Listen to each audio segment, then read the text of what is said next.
செலவுகளை குறைக்க வேண்டும். செலவுகளை குறைக்கிறதுன்னா சம்பளத்தை குறைங்கன்னு அர்த்தம் இல்லை.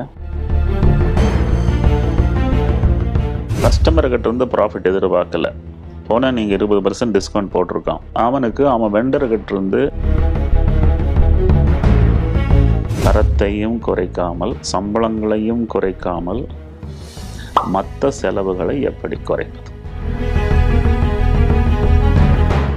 கடன், அதுவும் அளவுக்கு அதிகமான கடன். அப்படி இருக்கும்போது கடன் இல்லாமல் தொழில் செய்பவனுக்கு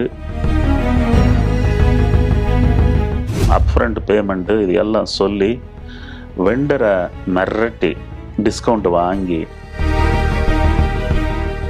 வணக்கம், நாணயம் விகடன் நேயர்களுக்கு வணக்கம். பிஸ்னஸில் ப்ராஃபிட் முக்கியம். ப்ராஃபிட் இல்லாமல் பிஸ்னஸ் பண்ண முடியாது. நல்ல ப்ராஃபிட் இல்லாமல் பண்ணால் ஒரு சுவை இருக்காது. ஸோ எப்படி ப்ராஃபிட்டை இம்ப்ரூவ் பண்ணுறது? கஸ்டமருக்கு அதிகமாக சார்ஜ் பண்ணி ப்ராஃபிட் இம்ப்ரூவ் பண்ணுறங்கிற கனவை வச்சுக்கவே வேண்டாம். நீங்கள் விலை ஏற்றுனீங்க, கஸ்டமர் போயிடுவான். காம்படிட்டர் விலையை குறைச்சிட்டான், கஸ்டமர் போயிடுவான். அப்படி இருக்கும்போது உங்களுடைய திறமையான நிர்வாகத்தினால், உங்களுடைய ஒரு வியாபார ஸ்ட்ராட்டஜினால் மட்டும்தான் ப்ராஃபிட்டை இம்ப்ரூவ் பண்ண முடியும்.